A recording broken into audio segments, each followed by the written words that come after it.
사진 하나 먼저 보겠습니다. 우리 지역에서 무척 가까운 서천 한산에 종질이라고 하는 그런 지역이 있습니다. 월남 이상재 선생님과 관련된 이야기입니다. 월남은 원래 매우 독실한 유교 신봉자였습니다. 그런데 항일운동 중 감옥에 갇히고 독방에 갇힙니다. 독방에 갇혔다고 하는 것은 요주의 인물이란 얘기죠. 독방에 갇히게 됐습니다. 그리고 결국 그 수감 생활 동안 무척 외로운 시간들을 보냅니다. 그러던 어느 날 독방 마루틈에서 웬 쪽지 하나를 발견합니다. 펼쳐보니 그 쪽지는 놀랍게도 예수님의 산상수훈 말씀이 적혀있는 쪽지였습니다. 옛날에는 성경이 쪽복음이었었어요. 이런 성경이 있지가 않았어요. 그러니까 산상수훈 말씀만 적혀있는 웬 쪽지가 독방 한 구석에서 발견된 거예요. 처음에는 허무맹랑한 소리라고 생각을 했답니다. 읽어보니 이거 허무맹랑한 거예요. 산상수훈의 말씀, 예수님의 사상을, 복음의 사상을 집대성한 것이 마태복음 5장, 6장, 7장의 산상수훈 말씀이잖아요. 읽어보니까 너무너무 기가 찬 거죠. 내용들이. 어떻게 오른뺨을 치면 왼뺨을 다 돌려댈 수 있나? 사람이 어떻게 그럴 수가 있어? 겉옷을 달라고 하면 속옷까지 어떻게 줘? 이럴 수가 있나? 이런 생각을 하면서 말도 안 된다고 생각을 한 것입니다. 도대체 이거 어떻게 이렇게 사냐? 말도 안 되는 소리다. 이렇게 생각했답니다. 하지만 독방에 있으니 시간이 너무 외롭고 또 심심하기도 하고 그래서 읽고 또 읽습니다. 이 산상수훈에 이 말씀이 적혀있는 이 조그만한 쪽지를 계속 읽고 또 읽습니다. 수백 번은 읽었답니다. 심심하면 읽고 또 읽고 그 중요한 말씀을 계속 반복적으로 읽었습니다. 놀라운 일은 어느 순간 성경 말씀에 월남 이상재가 그냥 말씀에 젖어든 것입니다. 읽고 또 읽다 보니까 외우다시피 읽으니까 그 예수님의 그 중요한 복음의 사상이 마음으로 다 젖어든 것입니다. 마음이 변화된 것입니다. 그리고는 이제 감옥 옥살이를 다 마치고 나올 때 월남은 과감하게 유교를 다 던져버리고 기독교에 입문합니다. 예수를 영접한 거죠. 그리고 1904년 서천 한산 종지리의 그 고향 마을에 지금 교회 이름이 종지교회, 종지교회라는 예배당을 개척하는 것이죠. 예배당을 세우게 된 거죠. 저런 교회가 아니었고 그때는 초가집교회, 기역자교회 그런 교회 있잖아요. 그런 교회를 세웠습니다. 저 교회가 우리 교단 교회입니다. 현재 한국 기독교 장로의 종직교회라고 하는 교회죠. 놀랍게도 그 당시에는 교회들이 선교사들 중심으로 교회가 세워졌습니다. 선교사들이 와서 이러고 저러고 해야 예배당이 세워지는 거예요. 근데 이상재 선생은 상당한 식견이 있고 리더십이 있는 분이 감옥에서 결국 산상수훈 말씀의 은혜를 받고 변화받아서 결국은 예수를 영접하고 나니 고향에 돌아오자마자 예배당을 세운 거예요. 그러니까 마을 유지들을 중심으로 교회가 세워진 거였습니다. 선교사 중심의 예배당이 세워진 게 아니고 우리나라 사람들끼리 힘을 모아서 예배당을 세운 거예요. 놀랍게도 교회는 빠르게 발전합니다. 그 지도급에 있는 인물들이 마을의 인물들 중심으로 교회가 세워졌기 때문에 교회가 금세 성장하고 이내 이 교회의 초대 장로 유성엽 장로를 세우면서 놀랍게도 충남 지역에서 첫 번째 조직교회가 됐다고 합니다. 교회가 세워지자마자 거의 장로 한 분이 세워지게 되고 그래서 충남 지역에서는 첫 번째 조직교회가 됩니다. 결국 이 놀라운 일들은 월남 이상재 선생의 신앙의 변화, 그래서 교회를 세우고 동네를 바꿔내는 놀라운 일들 때문이었던 거죠. 후에 이상재 선생은 우리가 잘 아는 것처럼 YMCA 운동에 주도적으로 참여해서 그 역사를 또 이루기도 하죠. 기독 청년의 활동 YMCA 이것을 세우는데 큰 힘을 쏟는 인물이 되기도 한 것입니다. 나중에 여러분 한번 기회가 되시면 저기 찾아가 보시면 좋겠어요. 한번 가서 이렇게 보시고 그 생가 뒤편에 교회당이 딱 하나 자리 잡고 있잖아요. 저곳을 여러분 기억하시면 좋겠다 싶습니다. 오늘은 평화통일주일입니다. 구한말 조국 독립을 위해서 노력한 그리스도인들이 너무 많았는데 그 중에 한 인물 월남 이상재 선생님의 이야기를 좀 살펴본 건데요. 이분만이 아니라 수도 없는 많은 그리스도인 선각자들이 있었어요. 그때는 기독교인 인구가 2%? 이 정도밖에 2.5% 이 정도밖에 안 된 시대인데 정말 많은 그리스도인 조국의 리더자들, 독립을 위해서 애썼던 리더자들이 많았던 거죠. 그렇다면 여러분, 믿음의 선배들처럼 우리도 살려면 우리가 어떻게 해야 될까? 이 시대에 그 시기 위대한 그런 독립운동을 위해서 많이 애쓰고 수고했던 위대한 믿음의 선배들처럼 살려면 오늘 우리는 교회는 뭘 해야 될까? 이런 묵상들을 해보게 됩니다. 거창한 여러 가지 많은 것들을 하려고 하는 그런 계획을 세울 수도 있겠지만 가장 먼저는요. 온전한 믿음의 삶을 사는 것이 필요하다.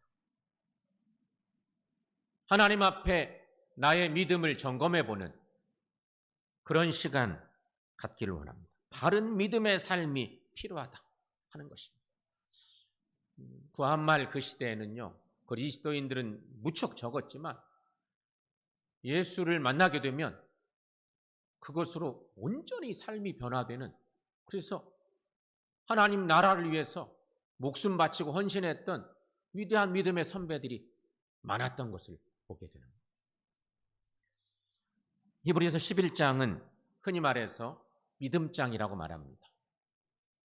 왜냐하면 히브리서 11장 말씀에 믿음이라는 말이 수도 없이 나옵니다.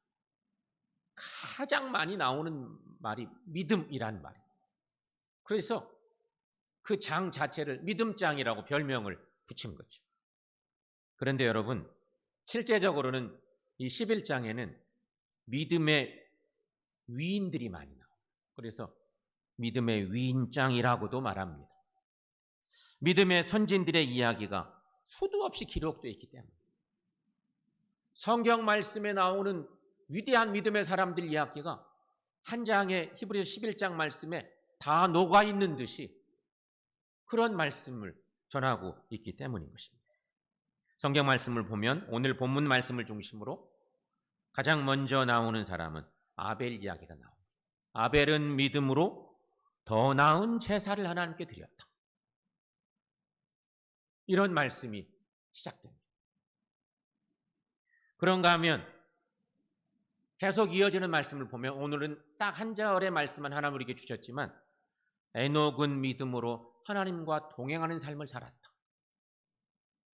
여러분, 오늘 우리 시대에도 하나님과 동행하는 삶을 산다고 하는 것이 얼마나 어렵습니까? 근데 에녹이라는 사람은 믿음으로 하나님과 동행하는 삶을 살았습니다.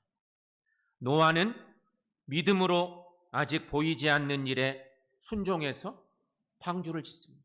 하나님의 명령이 떨어지니까 있을 법한 일이 아닌데 믿고 방주를 짓습니다. 120년 동안. 방주를 짓는 동안 동네 사람들한테 엄청 욕먹습니다. 저 미친 짓 하고 있다. 그런데 아직 보이지도 않는 일에 순종해서 구원의 하나님의 구원 역사를 이루는 방주를 짓습니다.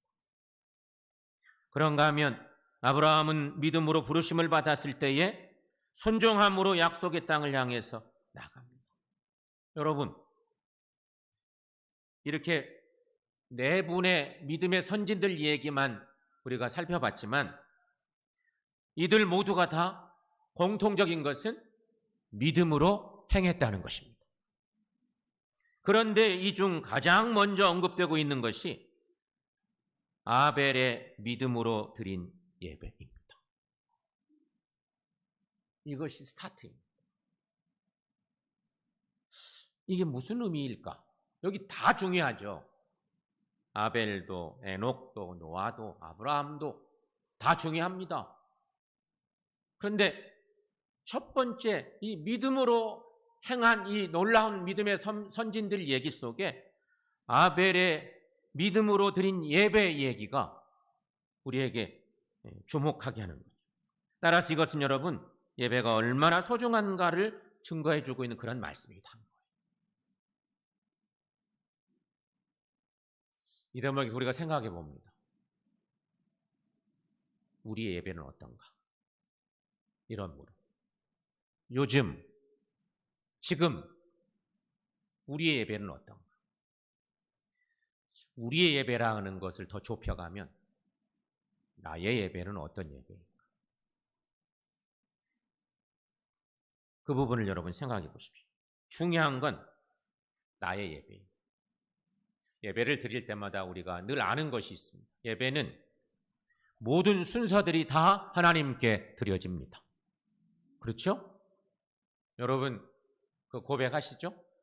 모든 순서는 다 하나님께 드려지는 것입니다. 예배가 시작하면서부터 성가대 송영이 나오는 것부터 시작해서 임예송부터 시작해서 모든 찬양들이 기도가 다 하나님께 다 드려지는 것입니다. 그러나 그리스도인들의 현실은 어떻습니까? 한번 생각해 보세요. 성도들의 일반적인 생각들은 어때요? 대부분의 성도들은 예배, 특별히 개신교의 예배는 설교 듣는 것 정도로 생각하는 경향입니다. 그게 잘못된 거지만 우리의 인식 속에 바쁘면 이것저것 다 거두절미하고 앞부분 다 떼고 설교 시간에 설교만 들으면 되지, 이런 생각. 그게 만든 거 아닙니다. 그런데 그런 일반적인 생각도 우리 속에 머물러요. 그렇다면 여러분, 설교 여러분 잘 듣습니까? 나의 예배 속에 설교는 어떻습니까? 예배 시간에 누가 설교 말씀을 제일 안 들을까? 이게 좀 재밌는 이야기가 하나 있어서 전해드립니다. 예배가 드려지는 시간에 하나님의 말씀을, 설교를 가장 잘 안 듣는 사람이 누구일까?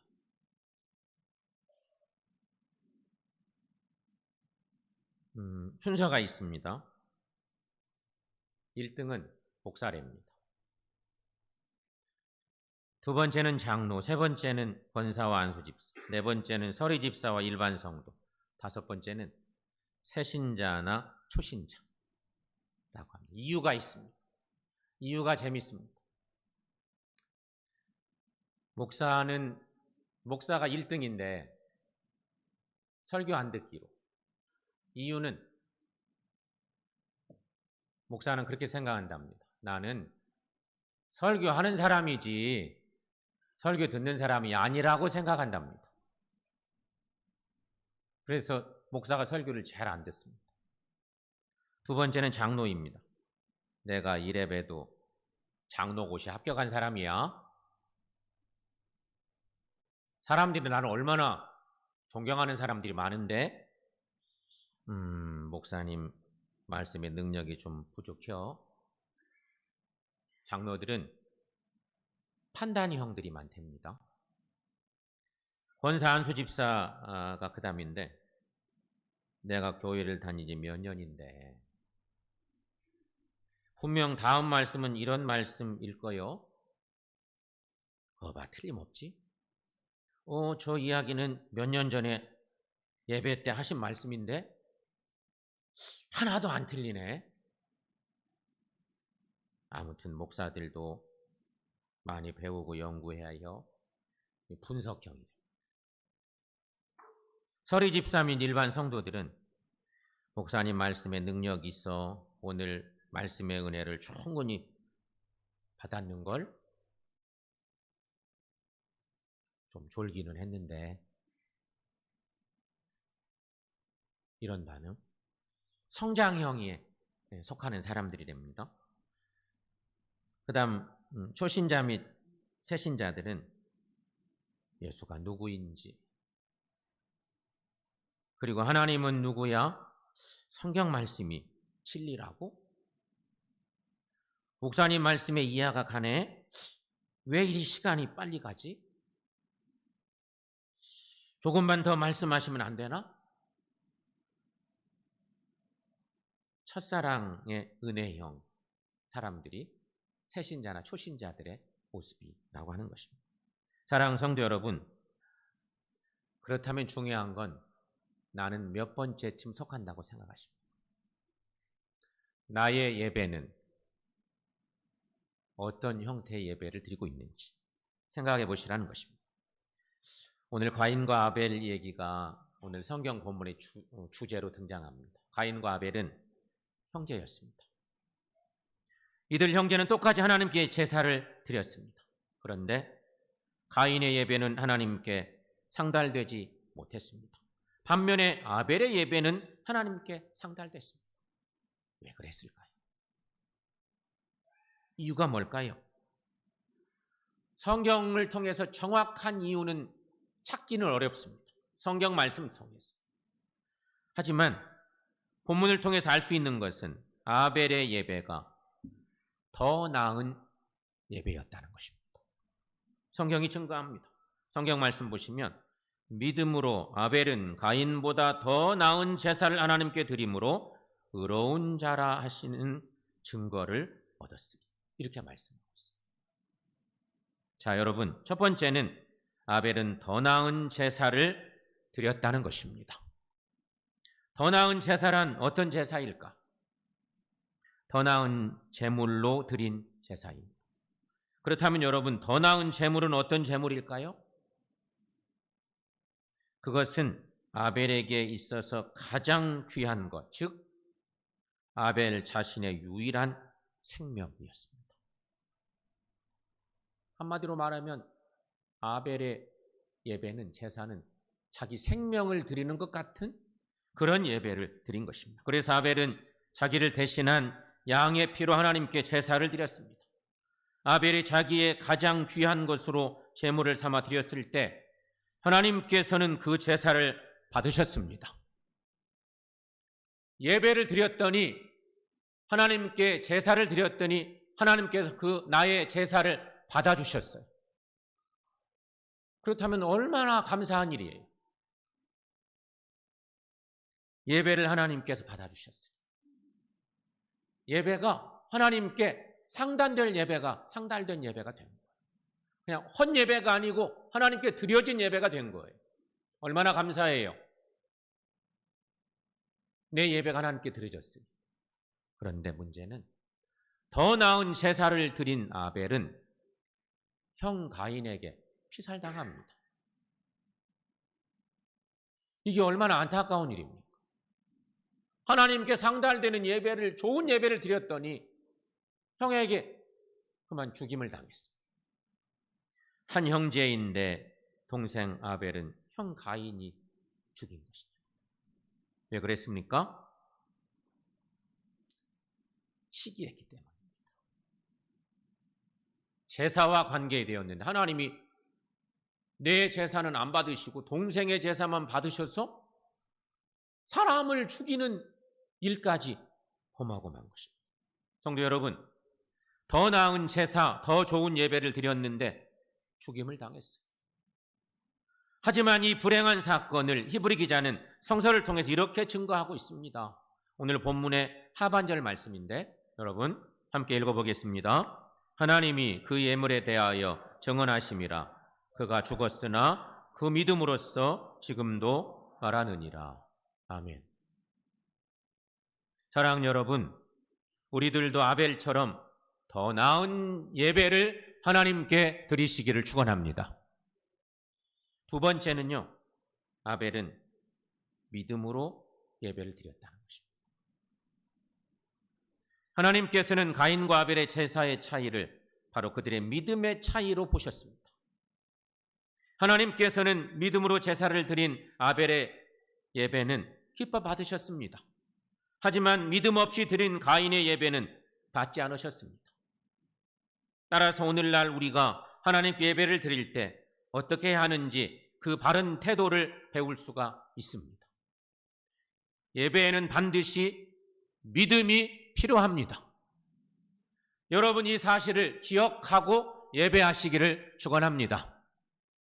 우리 하나님께서는 아담과 하와가 범죄했을 때 성경 말씀으로 보면 조금 앞으로 뒤로 조금 가야 되는 건데 아담과 하와가 범죄했을 때 어린 양을 잡아 그 피로 그들의 죄를 덮어주시고 그 가죽으로 그들의 부끄러움을 가려주셨습니다. 에덴 동산에서 추방당할 때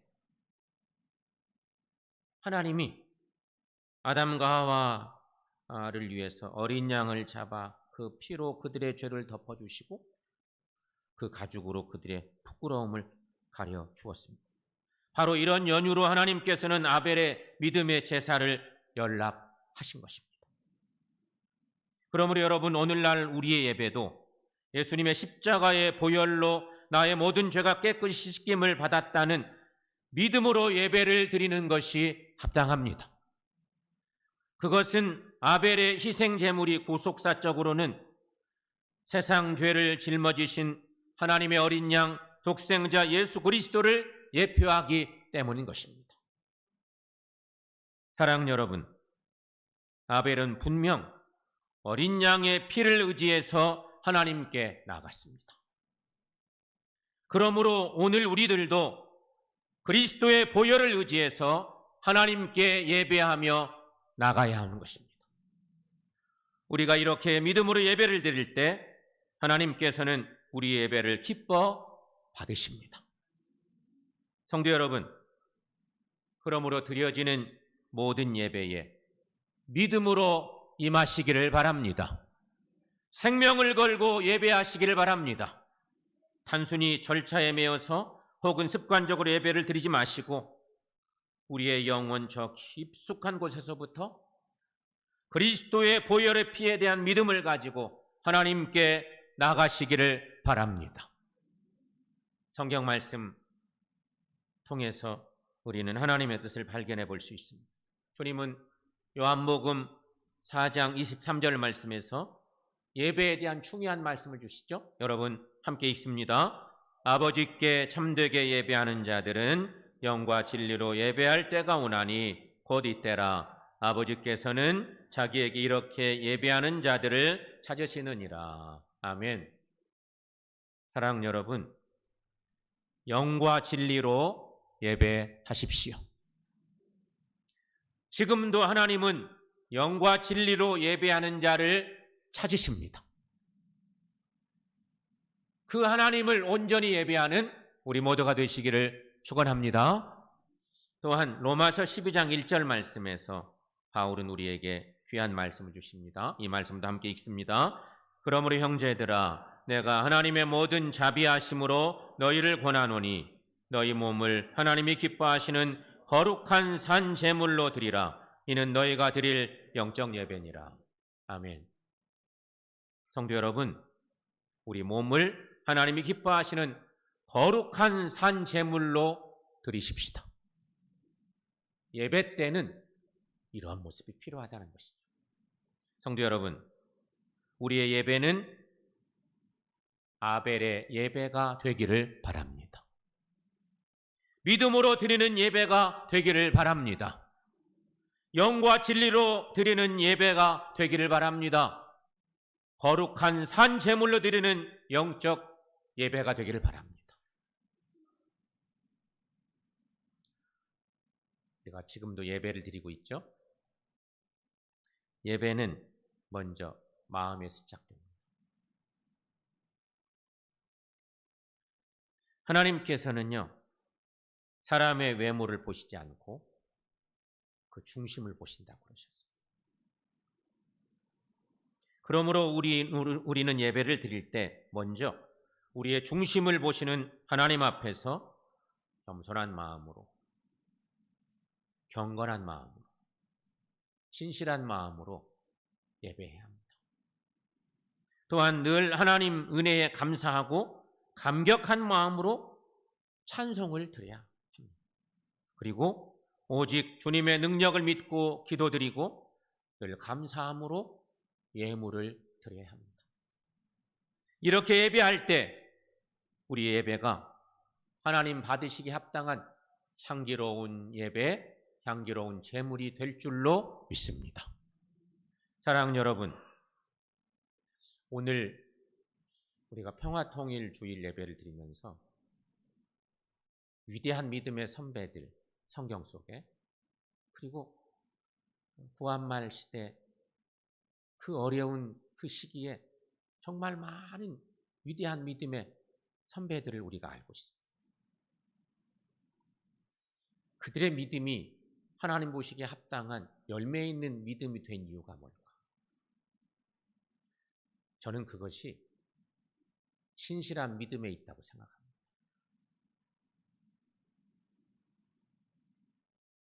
예배 시간만이 아니고 삶으로 온전히 드리는 그러한 진실한 예배. 하나님을 주님으로 고백하는 순간, 예수님을 나의 구세주로 고백하는 순간 하나님 말씀대로 살기를 힘썼던 그 위대한 믿음의 선진들의 삶, 그것을 오늘 우리가 묵상합니다. 그렇다면 여러분, 이제 우리가 어떻게 삶을 살아야 될지 생각해 봐야 돼요. 사랑하는 성도 여러분, 이제 나도 아벨처럼 더 나은 제사를 드리시기를 축원합니다. 매번 드리는 예배를 드릴 때마다 평생 하나님을 예배하는데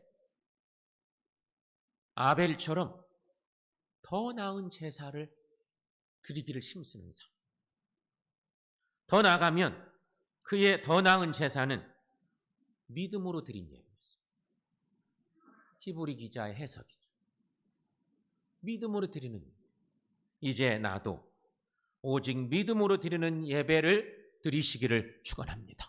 이런 예배를 드리심으로 우리의 예배가 하나님께 상달되고 하나님께서 우리를 통해서 일하시기를 기뻐하시고 우리가 하나님께 기쁘게 연락되는 우리의 인생이 되고 삶의 열매들로 주님을 기쁘시게 하는 삶을 살아가는 귀한 믿음으로 승리하는 주의 자녀들 다 되시기를 축원합니다.